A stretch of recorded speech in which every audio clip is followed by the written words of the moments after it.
ಕಾರ್ಯಕರ್ತ ಸುಹಾಸ್ ಶೆಟ್ಟಿ ಹತ್ಯೆ ಪ್ರಕರಣ ಮತ್ತೆ 3 ಆರೋಪಿಗಳನ್ನು ಬಂಧಿಸಿದ ಬಜ್ಪೆ ಪೊಲೀಸರು.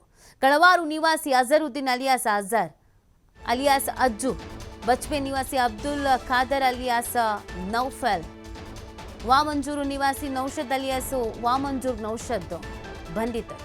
ಅಜರುದ್ದೀನ್ ವಿರುದ್ಧ ಈ ಹಿಂದೆ 3 ಕಳವು ಪ್ರಕರಣ ದಾಖಲಾಗಿತ್ತು.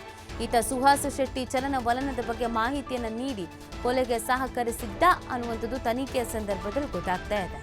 ಕೊಲೆ ನಂತರ ಕಾರಿನಲ್ಲಿ ಪರಾರಿಯಾಗೋಕೆ ಸಹಕರಿಸಿದ ಅಬ್ದುಲ್ ಖಾದರ್, ಉಳಿದ ಆರೋಪಿಗಳ ಜೊತೆಗೆ ಸಂಚು ರೂಪಿಸಿದ ಇನ್ನೋರ್ವ ಆರೋಪಿ ನೌಷದ್ ಮೇಲೂ ಕೂಡ ವಿವಿಧ ಠಾಣೆಯಲ್ಲಿ 6 ಪ್ರಕರಣಗಳು ದಾಖಲಾಗಿದೆ.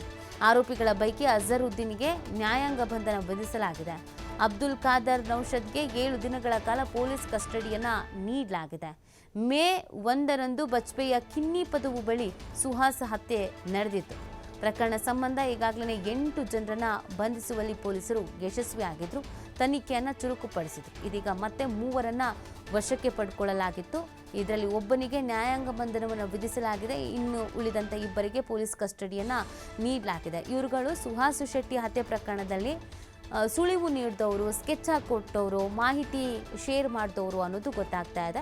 ಅಂದರೆ ಸುಹಾಸ್ ಶೆಟ್ಟಿ ಚಲನವಲನ ಏನಿದೆ, ಎಲ್ಲಿಗೆ ಹೋಗ್ತಾನೆ, ಎಲ್ಲಿಗೆ ಬರ್ತಾರೆ, ಎಷ್ಟೊತ್ತಿಗೆ ಹೋಗ್ತಾರೆ, ಎಷ್ಟೊತ್ತಿಗೆ ಬರ್ತಾರೆ, ಯಾವ ರೂಟಲ್ಲಿ ಓಡಾಡ್ತಾರೆ, ಜೊತೆಗೆ ಯಾರು ಇರ್ತಾರೆ, ಒಬ್ಬನೇ ಇರೋದು ಯಾವ ಟೈಮು, ಮನೆಗೆ ಹೋಗೋದು ಯಾವ ಟೈಮು, ಅವ್ರ ಹತ್ರ ಶಸ್ತ್ರಾಸ್ತ್ರಗಳು ಇದೆಯಾ ಇಲ್ವಾ, ಸೊ ಇದೆಲ್ಲದ್ರ ಬಗ್ಗೆ ವಾಚ್ ಮಾಡಿದಂಥ ಒಬ್ಬ.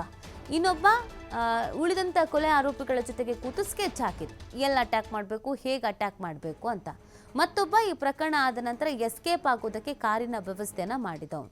ಒಟ್ಟು 3ರನ್ನ ಇದೀಗ ಅರೆಸ್ಟ್ ಮಾಡಿರುವಂಥದ್ದು. ಅದರಲ್ಲಿ ಇದೀಗ ವಿಚಾರಣೆಯನ್ನು ನಡೆಸ್ತಾ ಇದ್ದಾರೆ. ಈ ವಿಚಾರಣೆಯ ಸಂದರ್ಭದಲ್ಲಿ ಇನ್ನೂ ಏನೇನು ಮಾಹಿತಿಗಳು ಸಿಗುತ್ತೆ, ಇನ್ನೂ ಯಾರ್ಯಾರ ಹೆಸರು ಹೊರಗೆ ಬರುತ್ತೆ ಅನ್ನೋದನ್ನು ನೋಡಬೇಕಾಗತ್ತೆ.